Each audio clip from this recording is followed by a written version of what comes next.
served the public well. And I think that's pretty well documented and accepted. I mentioned a couple of times, our expression system. One of the biggest concerns that face of large economic dislocations,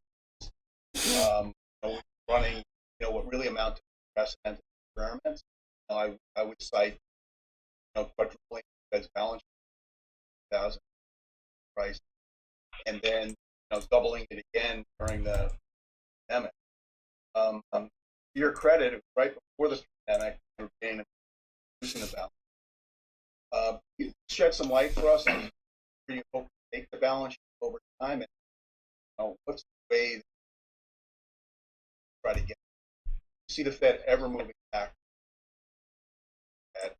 for the 2000? Sure. So in the last cycle, after we ended our asset purchases, we froze the size of the balance sheet in 2014 and then allowed it to shrink passively relative to the size of the economy for about 3 years. So as the Good morning, guys. I'm not doing anything currently. I'm just listening to the Fed meeting. If there is a good setup, we could take it. But right now, the entire market is going to be very, very predicated on the words that he's saying. So let's just listen in. It was overall. So then we resumed asset purchases, as you know, 2020. And once again, now we are embarked on shrinking the balance sheet. And the test will be back to levels that satisfy the public's demand for our liabilities. That's currency and reserves and things like that, but also with reserves maintained at levels that are consistent with our ample reserves regime. So the balance sheet is substantially larger now, obviously, and consequently the runoff process is designed to be substantially faster in the last cycle, to the tune of on the order of $1 trillion of runoff per year. That process began in June, once it's up to full speed. The process began in June, and the pace of the balance sheet increases, actually rises this month. The plans are spelled out in detail on our website around the January and May meetings. And of course, one thing we always say is that we're prepared to adjust the details of the plan based on economic and market developments at any time. As far as returning to a scarce reserve regime, I guess I would say that I think that our current operating framework is a better one, and I don't see a case for returning to scarce reserves. Now, why is that? So the world has really changed as a result of the global financial crisis and the pandemic.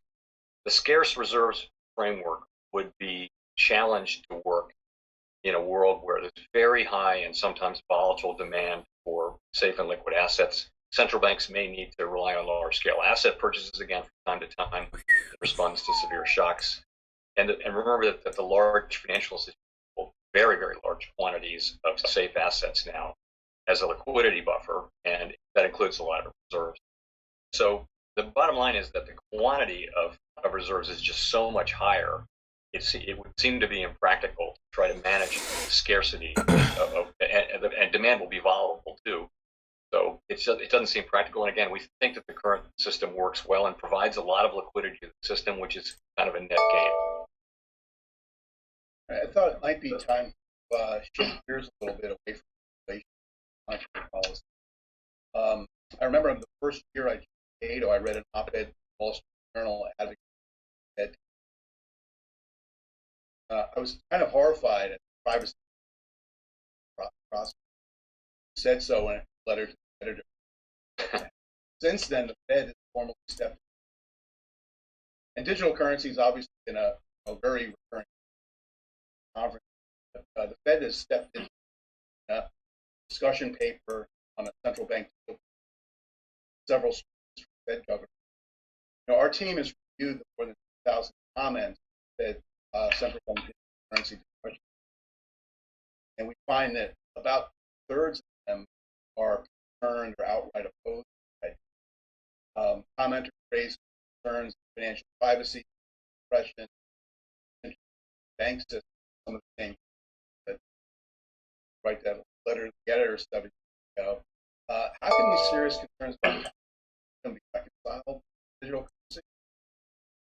Let me start by saying that we haven't made any decisions at all about whether to issue CBDC, and we continue to evaluate the pros and cons and look at the technical questions and policy questions, and we expect that evaluation process is going to take some time, appropriately so. Secondly, I'll say that we do not intend to proceed with issuance of a CBDC without clear support from both the executive branch and from Congress, ideally in the form of a specific authorizing law. So we did get, it was very gratifying, 2,000 and some comments, and I won't tell you that I've read those, but I've read all of them, but I've read some of them, and I've read the summaries, and it's a lot of very thoughtful concerns, including the ones that you raised, and there are things that we're considering very seriously. So we in our own paper, we suggested that the CBDC in our jurisdiction should be privacy protected, intermediated, widely transferable, and identity verified. So on privacy protection, let's start with that. Very, very important. And we all see what's happening with the digital RMB and the issues with privacy. We would not want a world in which the government sees in real time every money transfer that anyone makes with the CBDC. That would not be something that would be at all attractive in the American context. So privacy protection is going to be extremely important, and we're attentive to striking a balance, of course, between law enforcement and privacy protection. But that can be managed in the same way that it's currently managed in the banking or in some similar way. In terms of another issue, really is disintermediation, and that really is a question of, if, say, you had an interest-bearing CBDC, could be attractive. It could compete with deposits, could draw deposits out of the banking system. That could limit credit availability. That's another issue to be managed. I think one of the things that actually that Cato mentioned was also the run risk issue, and that is the question of, are you creating an asset that would be very attractive in a panic or severe stress situation, and fostering runs. So look, it's going to be, as I mentioned, it's going to be. We think our role is this. We want to carefully and thoroughly analyze the public policy and technological challenges, public policy trade-offs and technological challenges. That's what we're doing. The idea is that this will lead all of us to a better understanding of those trade-offs and prepare the way for, hopefully, a well-informed decision on whether and when to issue a dollar central bank currency. That's what we think our role is, and we think that the Fed is the right institution to do that. We can proceed without, we're a nonpartisan institution, non-political institution that we can do these things, and I hope present conclusions and analysis that will support an intelligent decision when it's time to make that. This is something we'll definitely be having lots to say on it. From privacy, being a watchdog.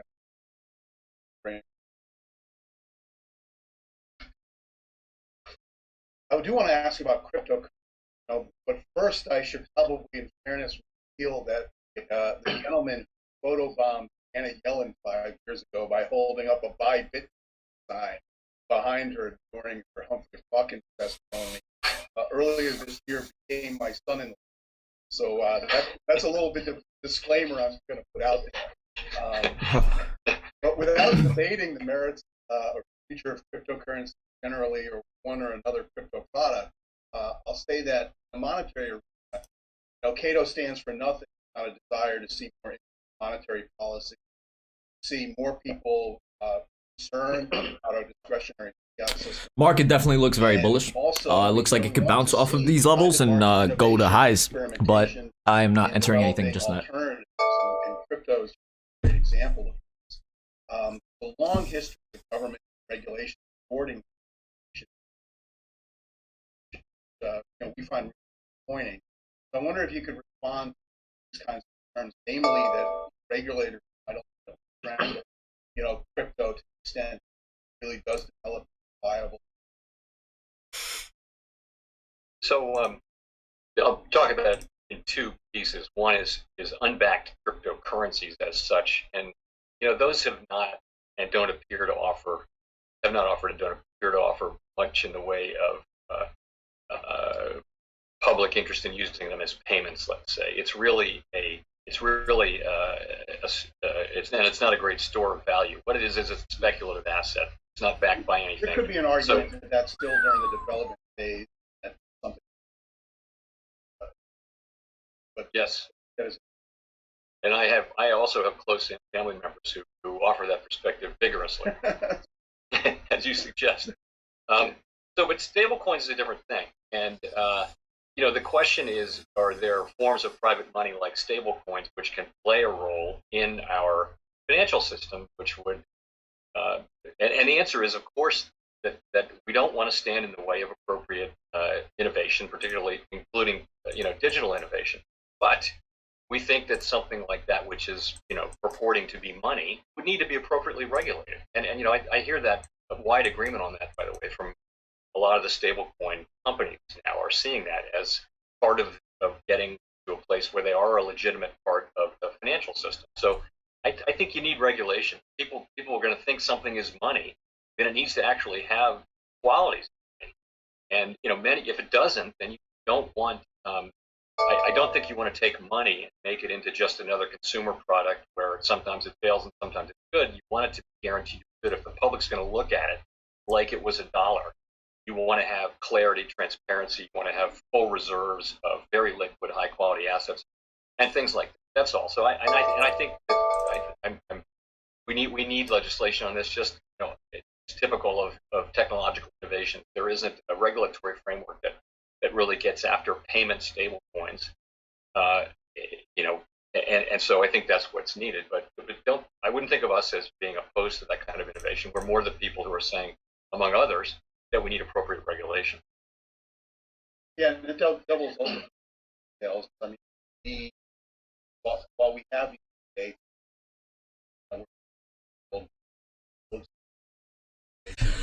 grabbing light SPY calls, 395.15 stop loss. Approach because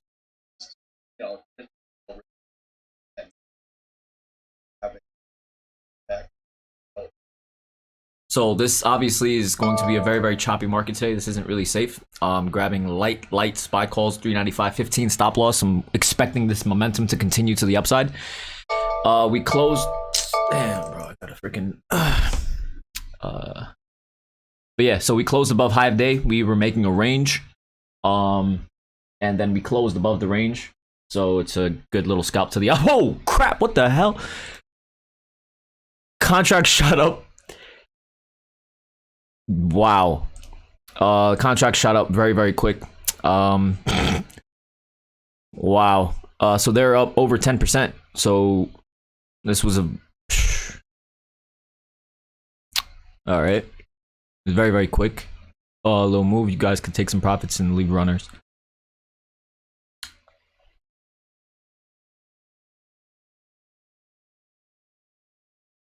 Don't allow this to go red. And yeah, just definitely just do not allow this to go red.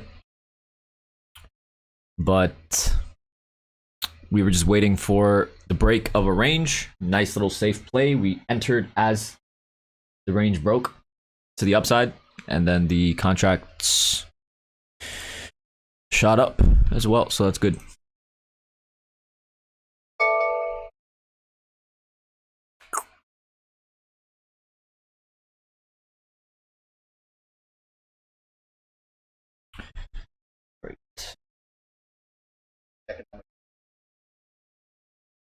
And I just wonder your thoughts on concern,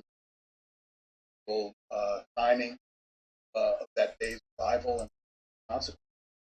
Do you have any ideas about how we responsibility?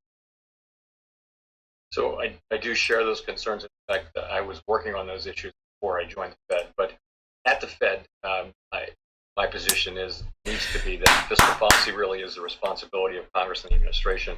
Wouldn't be appropriate for me to comment too much on specific policy proposals and laws. More to the point, with inflation running so far above 2%, this is probably an especially good time to focus on achieving our own mandate rather than doling out advice to others. But like my predecessors, I'll point out that our federal fiscal policy is not on a sustainable path. Take some profits. Take some profits. These are up 15%. Take some profits. Leave runners. Take some profits. Leave runners. And this was a very nice play. All right.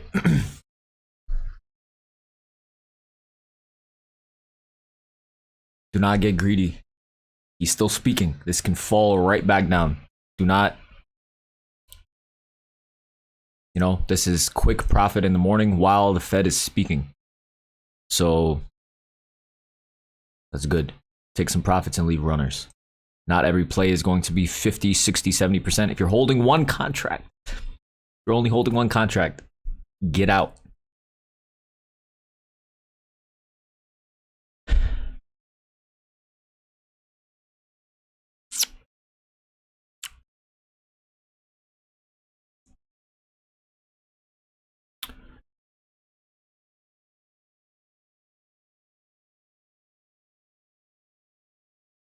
So ideally, the SPY remains above 396. If it can remain above 396, not close below it, then this is going to make another high. And then the next level of resistance for the SPY is going to be 397.25, which coincides with the 200 SMA on the 1 minute chart.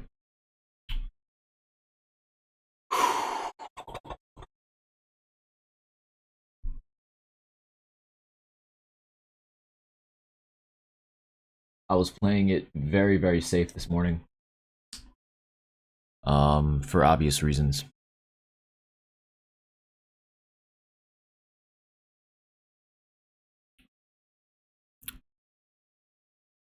So you see us hovering around 396.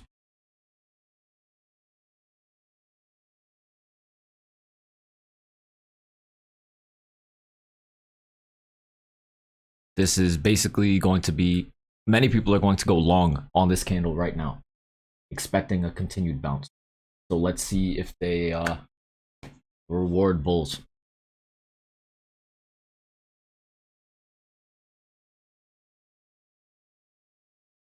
Critical and difficult implications for the conduct of economic policy and monetary policy in particular. So this is not possible to know right now, but it's certainly a question that looms. I mean, to sum it up, I would just say economics is not physics. There isn't any specific temperature at which the economy boils over. It does boil over from time to time. See if we get a break of high of day. When that happens, it often takes many years of analysis, discussion, and debate to reach general agreement on why that has happened. So the point is that we are always making monetary policy under high uncertainty about the structure of the economy and the path ahead. That makes our work challenging. It also makes it getting it right very important for the people that we serve. We do think about that every day. So our understanding of the economy has to evolve as the economy. The more we consolidate at resistance, the more bearish it is. I think it's okay to follow the evidence and change one's mind. I think advice to scholars young and old is that people shouldn't be afraid to say that they've changed their view and explain why. I actually find that refreshing when people say, you know, my view has evolved in the face of the evidence. I guess one more word to close for those young researchers. And this is a commercial for public service and for the Fed. So the Fed is a very special place where people can combine policy research with policy making. This is a place that has, and all of us have, a very strong sense of mission in our work, which is very satisfying. And that mission is to serve the public. And it really matters. Our work really matters to the public. I would say there's no higher calling when we're satisfying mission. So I hope that young researchers and economists and others will consider public service as part of their career. We need to close above high of day. This wick is bearish. But in particular, consider working at that, where you'd be most welcome. Thanks for that. I mean, I share those sentiments. You mentioned you work at the bipartisan center. You know, I'm at Cato because I care about. Definitely take some profits. The longer it takes to get a close above high of day, the worse it'll be. So do not allow this to go back red. We have a very, very nice tight range so far for today. So there's a lot of different trades that we can make. So just do not get greedy. The Fed is speaking at the moment. So that's why the market is very stagnant. We work very hard. Consciousness of monetary policy, the potential for monetary reform. Wish that this is a very topic for America. Pay attention to it. It's complicated. Wish there were more policies organization, prioritize policy area, and raise the level. As you know, Cato is not shy about being critical and intellectual jousting. But we also like that share. Yo, You know, oh my goals god, and bro. Someone get this guy to stop talking. Like,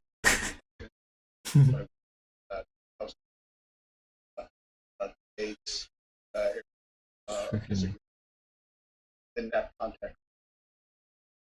So I do thank you for thank God. thank you very much. Thanks, Peter. The pleasure is mine too.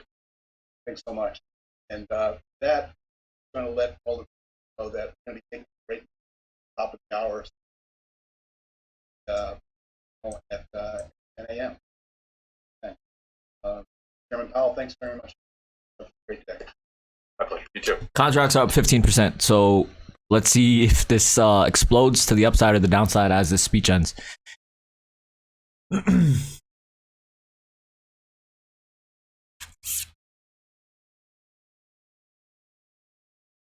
So far, it's good. We held 396 as I said we needed to. We're, we need a nice close above the high of day, and then I'll be more convinced.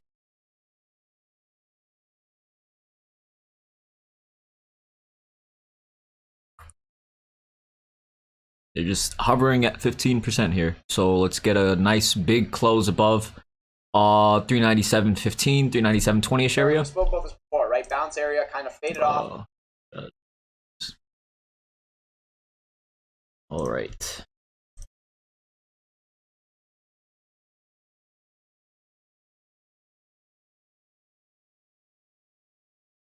Stagnating here, so these next 2 minutes are going to be very important. Can we finally get a break above, or is this going to continue just being a good shorting opportunity? Because the longer we wait here, the better it is for bears. This is not a good setup. We need a break upwards. Well, 397 is very, very important resistance. If you remember back in March when the market initially began to fall, 393 and 397 were very, very important pivot points when the SPY came to trade within the 390s. So we're back here.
This doesn't mean anything. Don't get excited, but definitely take some profits as this is going up here. We need a close above. All right, this is obviously a very, very good sign. The contracts are up very, very nicely. We need a nice, strong close. So you see how this candle is very strong at the moment? We need it to close. All right. It's not over until the fat lady sings. This is good. We're closing above the 200 simple moving averages. We consolidated for a bit, not too long. And as the Fed stopped speaking, it shot up.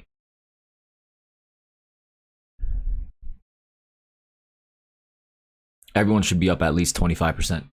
Everyone should be up at least 25%. These contracts are up 30%.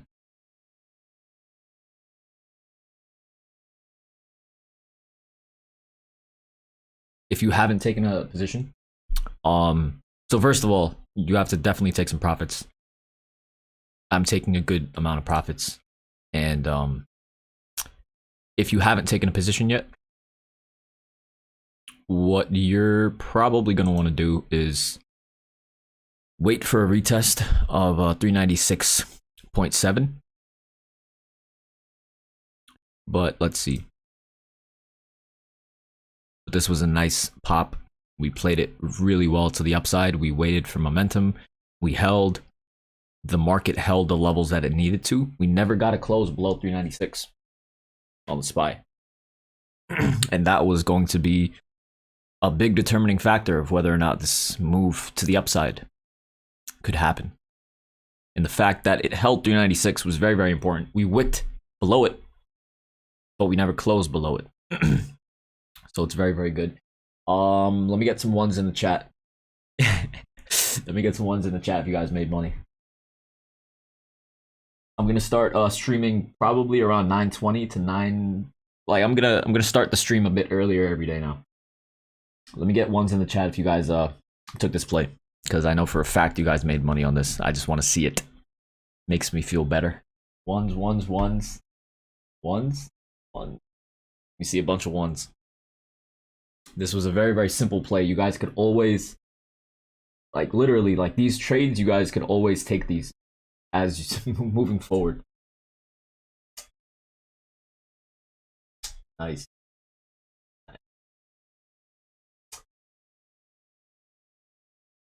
Very nice. Awesome. This is beautiful. 6,000. Nice. Nice. Good. Congratulations, everyone. Make sure that you guys are liking the stream on Twitch. You guys are, following me on Twitch. Make sure you guys are liking the video on YouTube. Make sure you guys are liking the stream on TikTok. Yeah, man, at the end of the day, we are the only people that are doing this live completely for free. And the proof is in the pudding. You guys are making money. You guys are learning from, profitable trader. And I'm explaining the minute by minute to you guys in a way that no one else is really doing. So, and it's free. So definitely show some love. Like the stream, follow me. If you guys are watching it from the For You page, definitely click into the stream and double tap the screen, show some love. Easy money. We just took a very, very nice, safe play. Normally, what I would have done, I would have went long right here. I would have told everyone to go long. The reason why the market popped like this is because, share that with you guys, because Powell was speaking. So we just waited patiently. We waited for a close above high of day and just went long. Very, very simple. It's nothing complicated, so it's nice.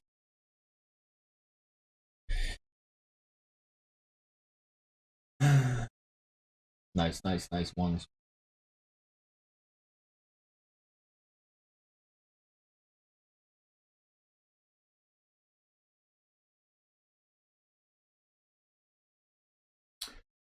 No, so it doesn't necessarily mean that the market is going to go up. It means that basically the Fed Powell, when he speaks, every single word that he says, the market responds to it.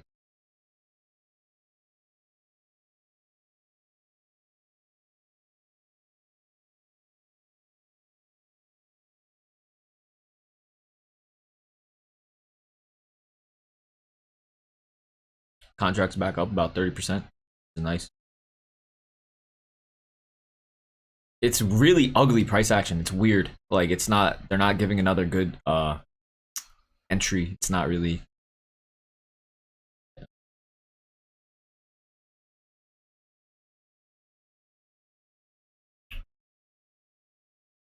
I like the ones. I like the ones. Very, very nice to see.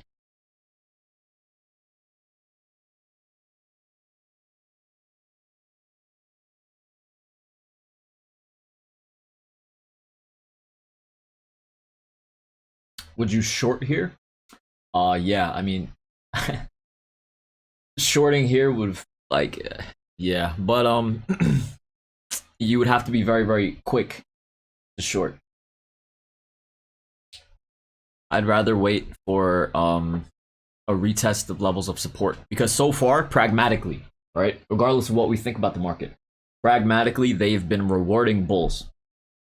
So for the first 30 minutes so far, they've been rewarding bulls, right? So we have to take that into consideration. Meaning that the market is still leaning bullish so far for today. Until we get like a break of resistance, etc., a break of support, etc., then we can see that bears are making money. But it's very simple. Very nice, safe, high quality trade. It worked and made money.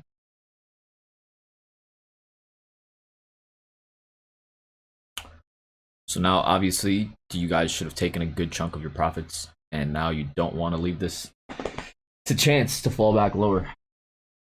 But the proof is in the pudding. The proof is in the pudding. You guys are seeing this live.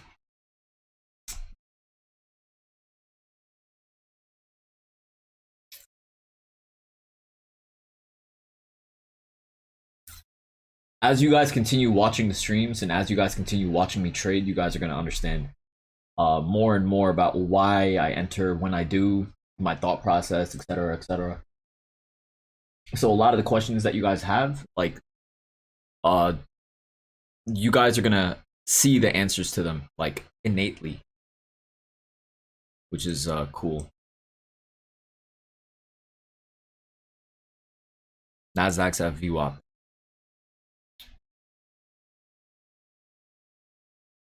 IWM is holding support. SPY is at 396. It came back down to 396. So this is where many people are going to want to try to go long. This is where many people are going to try to go long here that missed the initial move. But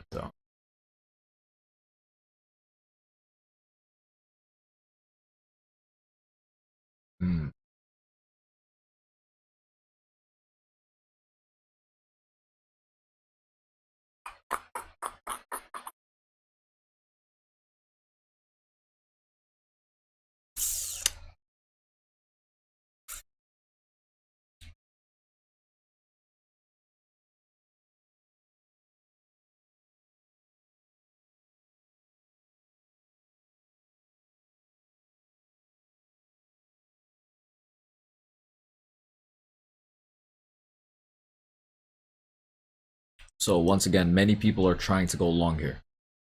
So if they don't allow this level to hold as support, it's going to be interesting what they do in the next few minutes.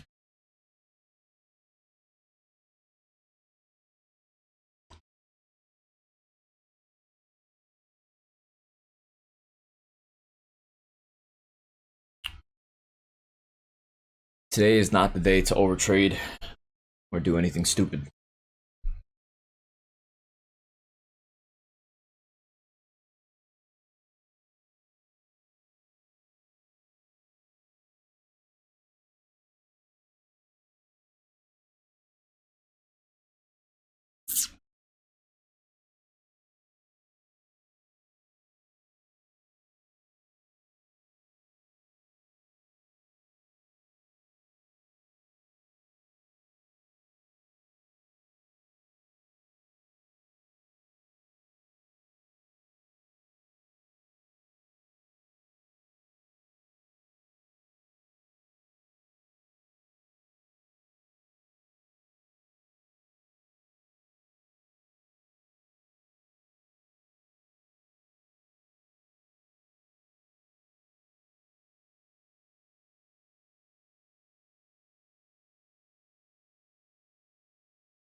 Yeah, they're rewarding bulls like crazy.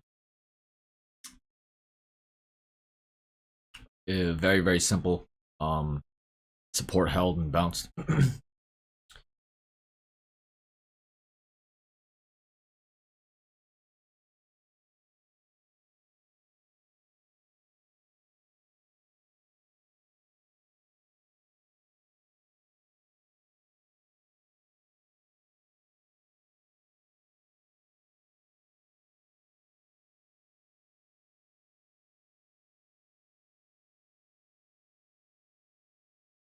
I'm playing it very, very safe today. You know, we can make money. We can make money any other day, but just today, I'm playing it very, very safe. Normally, I would have went long there as well. You guys already know, but just waiting.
Today's not the day to put your foot on the gas, in my opinion.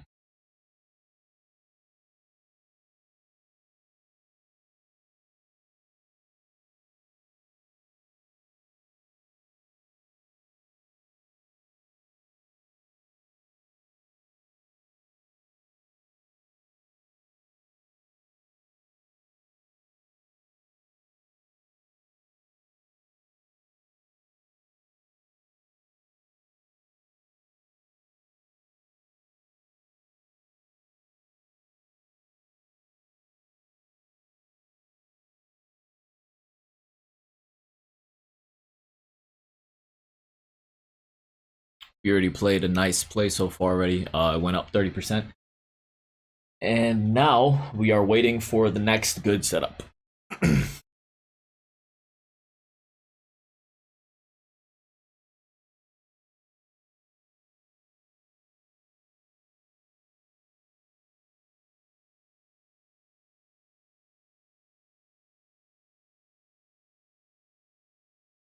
Thank you guys for all the love and everything on TikTok as well as Instagram. I really appreciate all the new viewers and everyone. Welcome. Today is not as aggressive as a day, but that 30% play we made is it's gonna go on TikTok later, so you'll see it.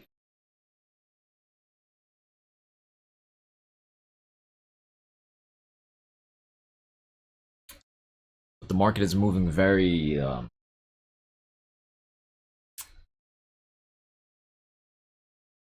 it's not fluid.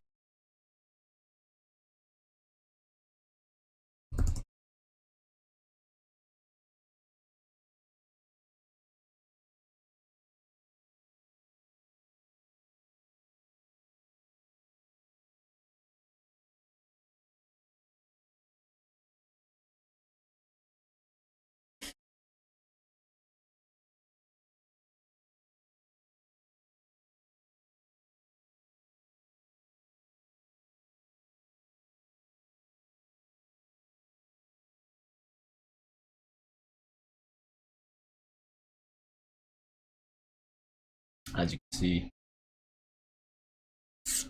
the market is acting interestingly.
Trades that I would normally make, I'm not making right now.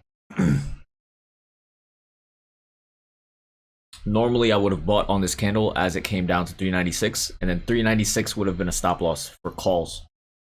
So we could go, like, normally I would have went long here with a 396 stop loss.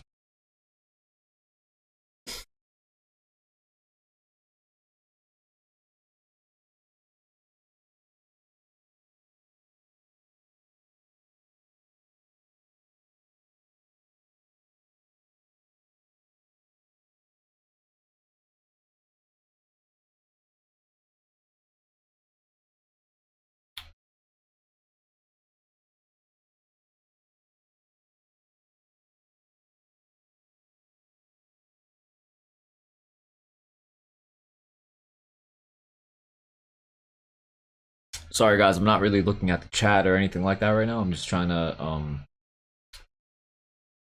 get a feel for the market, give you guys some good plays.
Market is very garbage. Very garbage today. There's no momentum. It's just chopping around. But we did catch the early morning move, which is nice.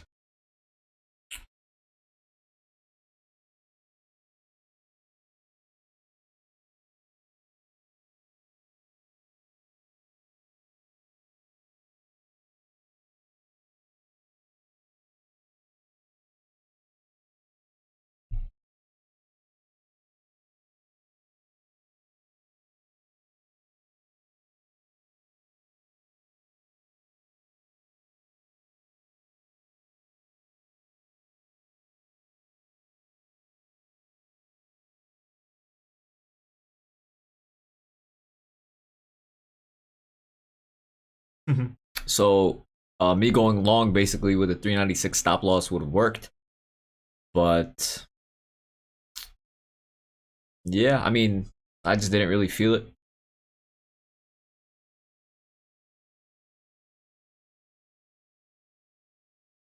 Now we wait.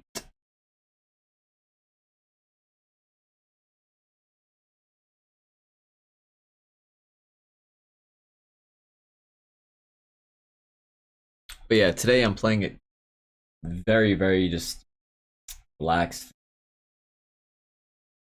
waiting for clean setups. But like the market is acting.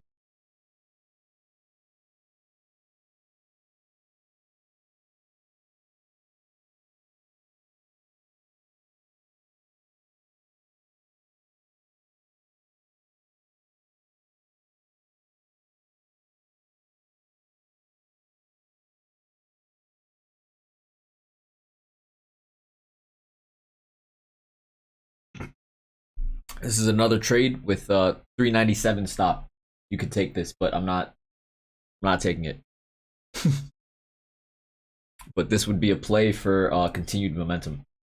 we would want SPY to remain above 397.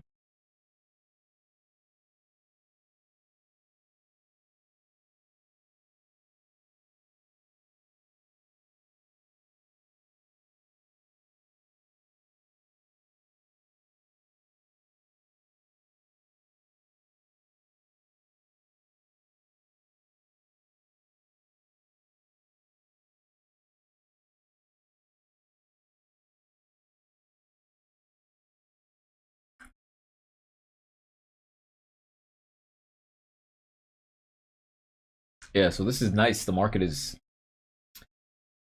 starting to basically do what it should be doing. These past two plays would have worked out really, really well, which is nice. It's good to see.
Market is moving favorably, which is nice.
The prior high of the day is going to be acting as support at 397.70.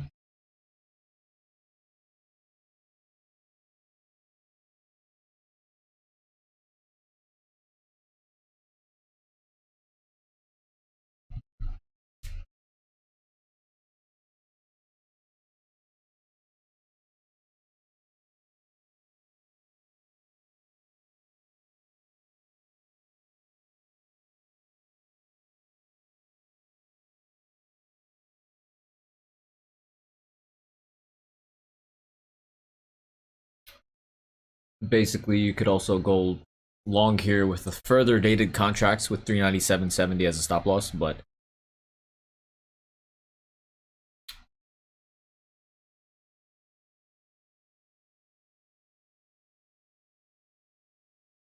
397.70 might be a bit too tight. Probably 397.50 would hold. But yeah, still not entering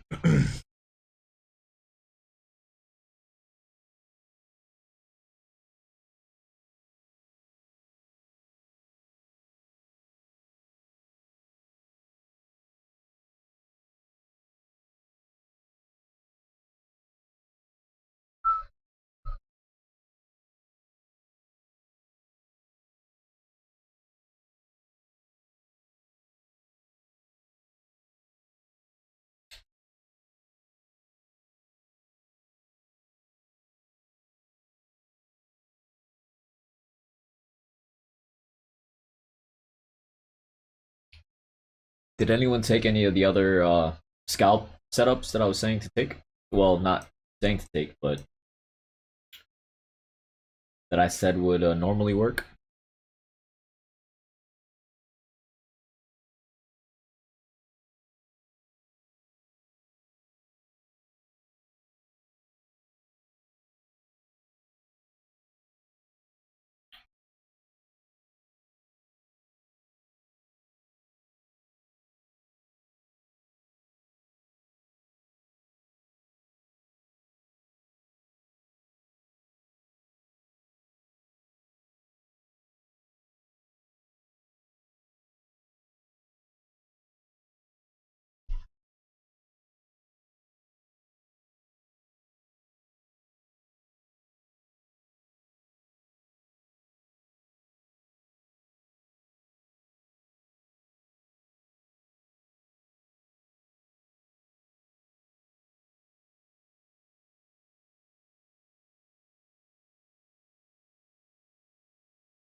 This would be very risky to try to buy here,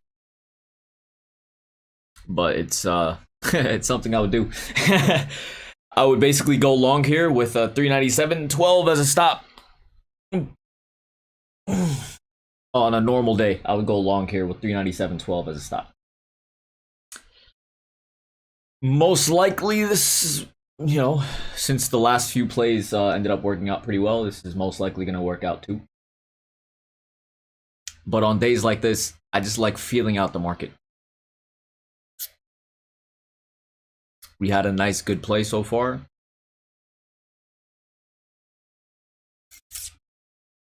I don't mind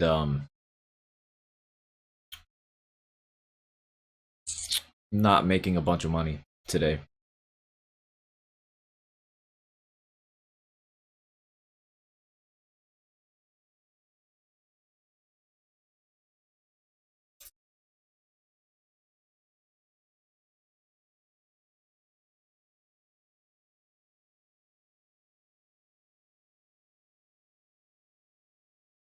And still definitely go long here. High quality trade regardless. But I don't want to take it at the moment.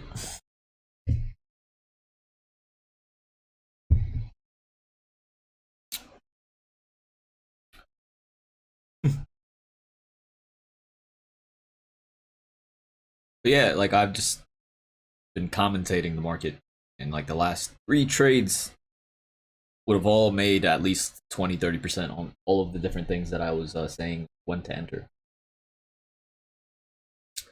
which is nice.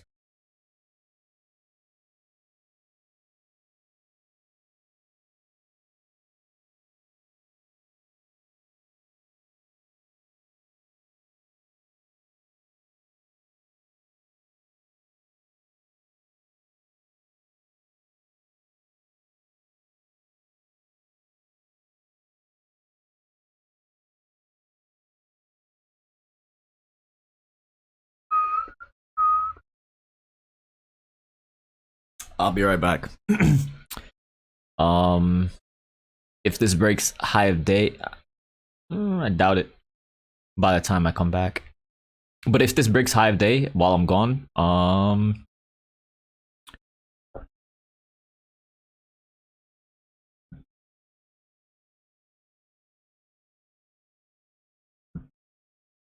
if this breaks high of day while I'm gone, it's only gonna literally be like 2 minutes, but you could go along with a 397.80 stop loss. That should be cool. All right, let's see.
Another reason why I'm not really entering trades is because I'm trying to get you guys into plays that would go at least like 50%. So yeah, there are a bunch of smaller trades that we can make that would go 20 or 30%, but I try to optimize sharing trades with you guys that have the most upside, to take into account the YouTube stream lag, etc., etc.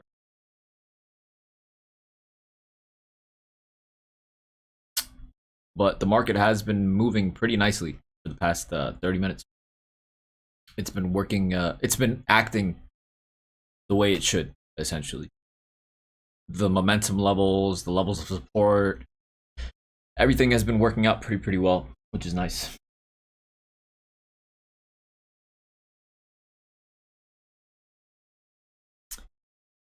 And another thing, hopefully as I continue like explaining why I would enter at which point, etc., you guys could get a better understanding of it. And hopefully you guys understand why. So we came and retested high of day.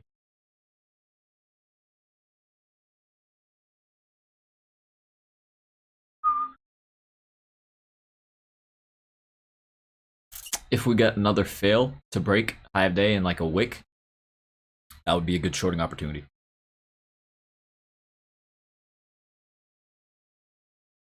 Right now is also sort of a good shorting opportunity, but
trading is very easy after a while. It's just, you look at setups, you look at patterns, technical analysis, you see.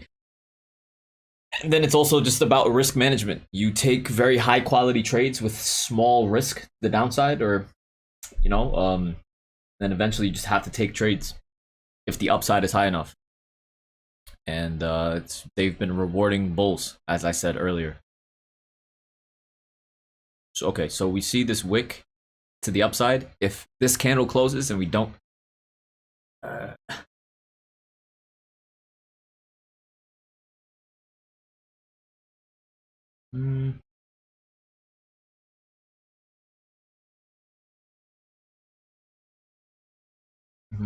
interesting. We could actually see 399.50 on the SPY soon. Yeah, we might see 399.50 on the SPY. Especially if the NASDAQ can close above 299.50. The SPY is most likely going to see 399.50. So eyes on the NASDAQ as well. The NASDAQ is sitting at very major support or resistance. Now is a perfect time to get everyone exceedingly bullish, because we're currently above high of day. And as you know, we would have went long down here. On any other random day, we would have went long right here, as I said, but I'm just waiting. So you don't want to short just yet.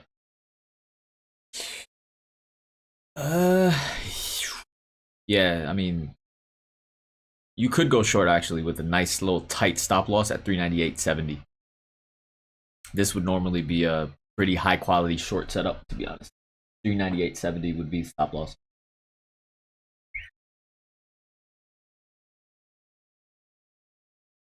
But not taking it.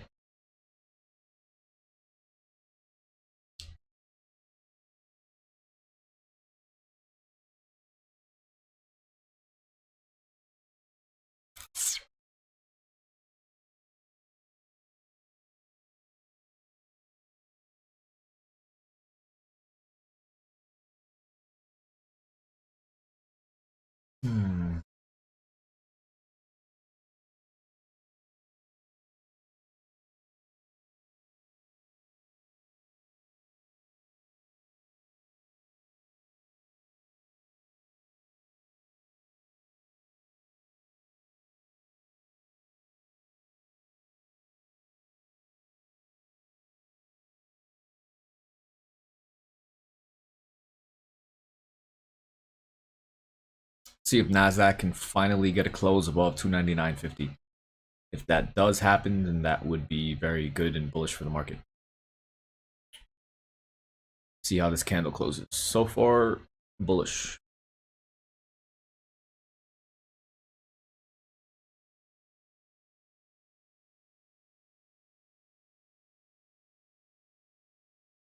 This would be so bearish if we just wick like this and don't close. But this is a good, strong close. Nice.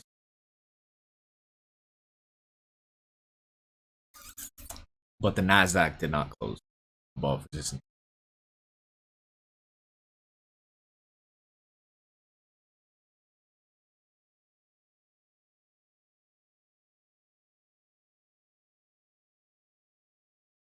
$399.50 is still on the table.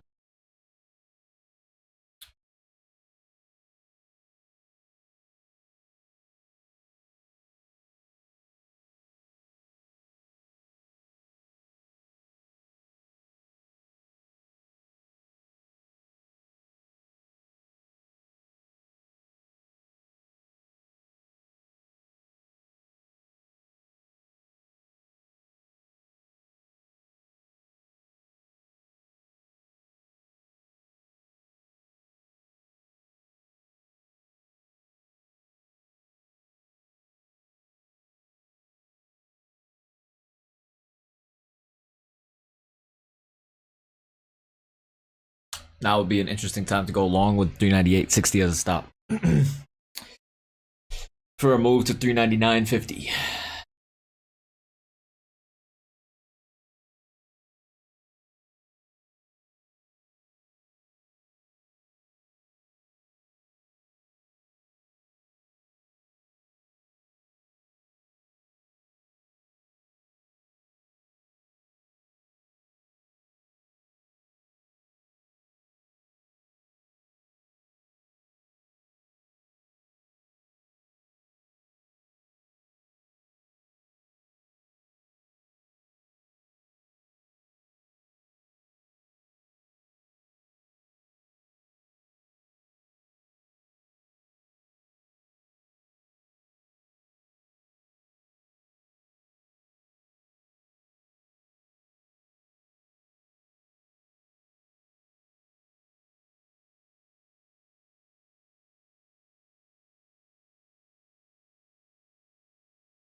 Yeah, I mean, all of these plays are basically working out, but the market is just,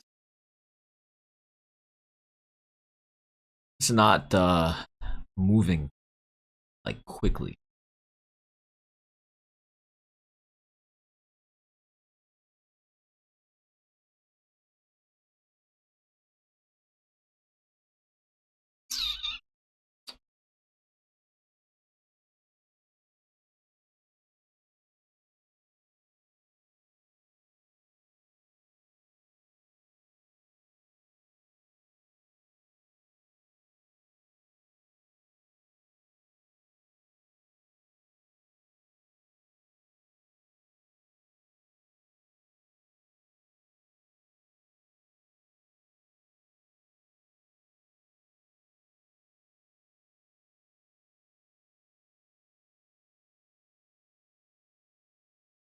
People can still go long with a 398.3 stop.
Yep. The new high of day, we hit 399.5.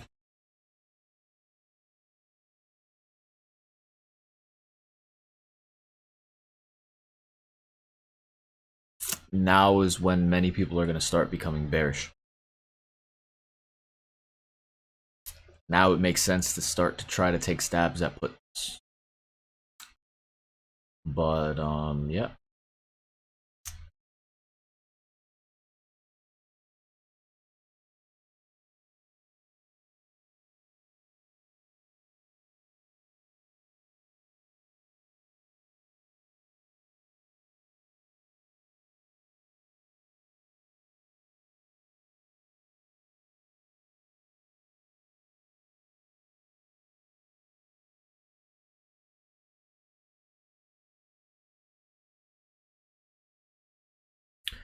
But don't aggressively try to short extreme strength. This is pretty extreme. So your shorts, you would want to have a stop loss at high of day, basically, if you were to try to go short here.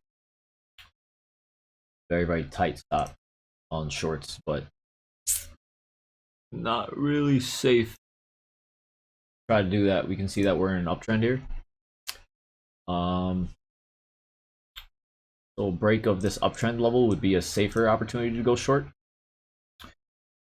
But regardless, if you're a psychopathic day trader, you're basically using high of day as a stop loss. 399.50 was a very major level of resistance. We tapped it. There were multiple there were multiple buying opportunities all the way up on the way up here. And now we can fall right down in like one or two candles. And that's what this setup is looking like to me.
All right, let me read the chat.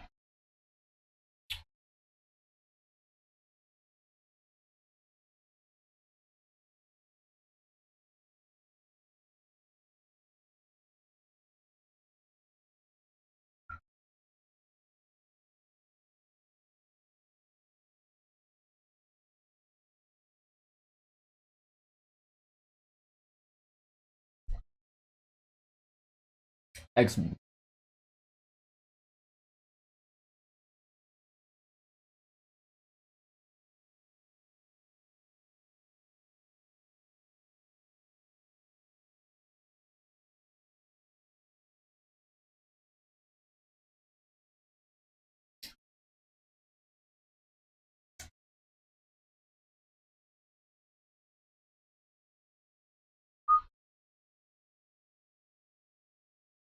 Why did you open the day with bullish leaning sentiment? Is it continuation of yesterday's movement? No, I just saw that we were holding support pretty well in the morning, despite what Powell was saying, so that was pretty bullish. Look at all the ones. I made $1, had a quick emergency at work, came back and sold. Money is money, man. Congrats. Teacher, you did a recap of the trade yesterday. Why you entered where you did. If you can do that again today, that would be very helpful. Okay. Yeah, I think I explained, as the trades were happening, I explained my thought process for everything. So I hope that helped. A big juicy one from me. All right. Alrighty. One, but at lower percentages. Do I have a delay with Twitch? Small delay on YouTube still, and with small car. So trading places. There's a delay on Twitch if you are watching on your phone or mobile device. There's close to no delay if you watch it on your laptop or PC.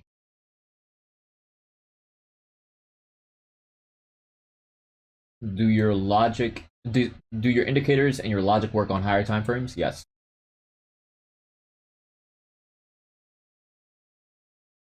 What is creating the green and purple shaded areas on your chart? Oh, these are this is a Fibonacci level. So I drew out a Fibonacci level on the daily chart. So it's showing up on the minute.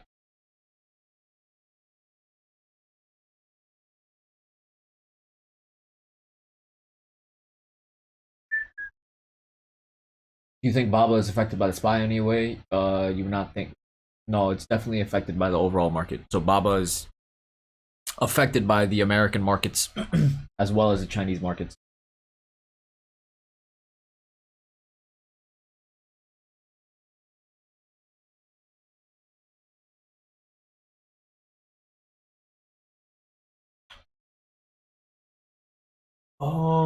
Kansas Low boy. There's no like button on Twitch. It's just you have to follow it. Follow my channel. Do you happen to know the biggest 1 minute SPY red or green candle ever? No.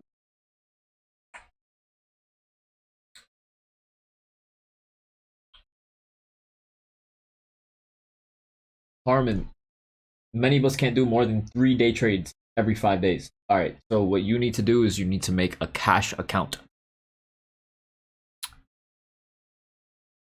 So yeah. So you can see going short here was the play.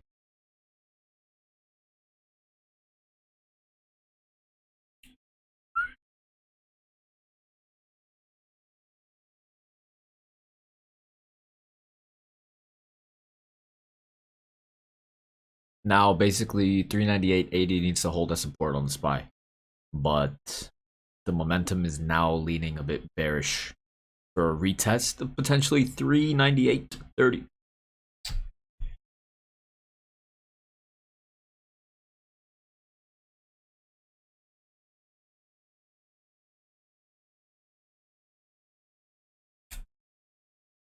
I only took one play today, and that was that initial trade, 30% move that we made in the morning. And I only took that because I saw that there was a lot of potential upside. And I also wanted to feel out the market.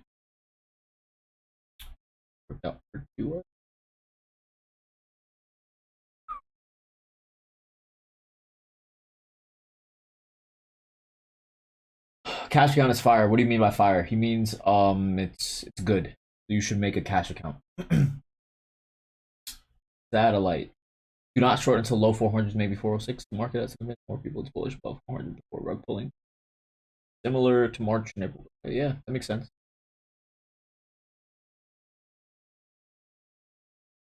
Yeah, I can see that. That makes sense. But these are just shorts for scalps.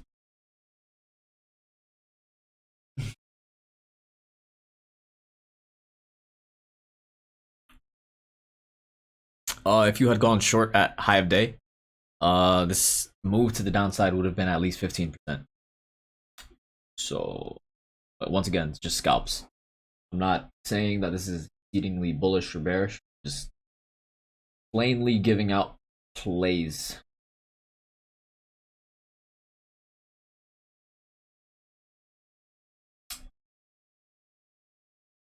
Yeah, I did not really look at the chats or anything today. I wanted to get a feel for the market on a Thursday. Powell just finished speaking. I wanted to get like a nice sense of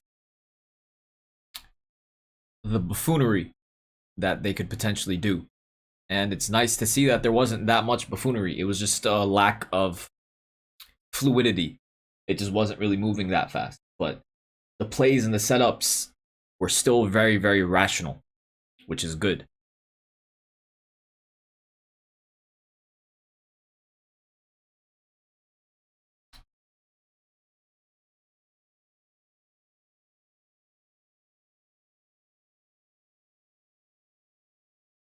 Yeah, I'm reading back all of the messages now, but they're not really applicable.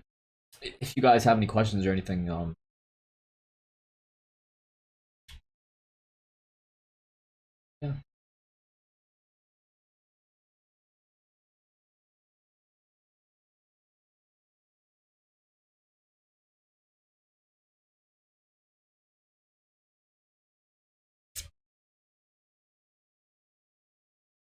But yeah, as long as you guys see when I would enter and exit trades and my reasoning behind it, like, that's the most important thing. That's the reason why I'm going live. You guys saw multiple different times that I would want to go long, and it worked out perfectly with stop losses and everything. We never even came back to our stop loss.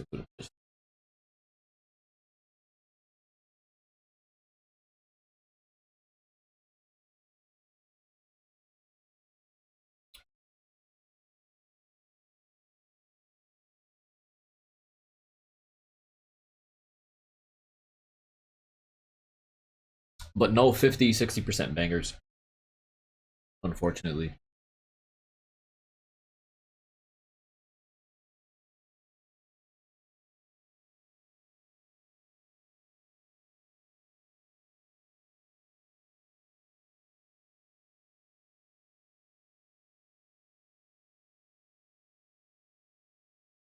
On TikTok, it's real time, and SPY can definitely break above 400. We're sitting at 399.50.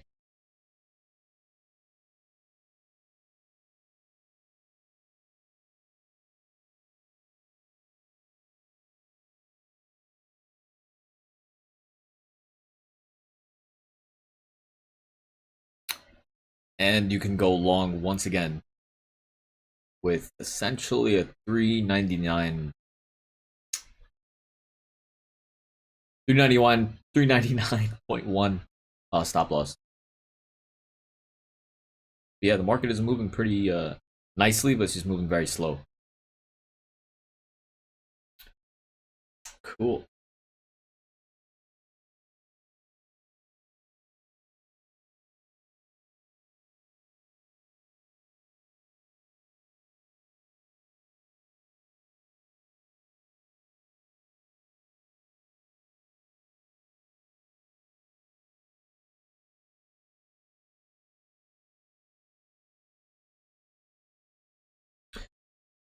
All right, guys. I have a lot of work to do today. I will be here tomorrow at like 9:20. I'm gonna try to get here and put the stream on a bit earlier. I can like get everyone situated, tomorrow should be much more fun. We had a 30% play to start the day off, and then I just told you guys a bunch of different hypothetical plays. But yeah, overall the market looks pretty interesting. I would be careful about being exceedingly bullish on the market as we approach 402 to 403. So we can still easily melt up to 402 to 403, but as we get to that level, I would, be much more tight. All right, so I hope you guys made money. I'm sure you guys did. I didn't say anything losing, but yeah, thank you guys for tuning in. Tomorrow I'm gonna be much more active in the chats, most likely. But today, this is good experience. So we don't get experience like this very often in the markets. We don't get to see firsthand what's gonna happen. So 10, 20 years down the line, this is gonna be very, very valuable experience, because as there are different Fed chairmen in the future, we can look back and be like, oh, this is exactly what happened on that day when Fed Powell had a speech, etc., all of this stuff going on with Europe. This is historic stuff. So I wanted to get a good feel of how the market responds and how it reacts on days like this. So that's why it was nice. I just wanted to get a feel for the market. It's a good experience. And yeah, man, I hope you guys enjoy. I love you guys, and I'm sorry about not getting aggressive today, but it is what it is. You guys definitely saw good setups. You guys learned about why I want to go long, so you guys definitely gained something out of this as well. So yeah, have a good one. Take care. I'll see you guys tomorrow morning at 9:20. Hopefully, I'm gonna try to start the stream off 9:20. I need to get a nice little timer that shows stream starts in 10 minutes or something like that. But yeah,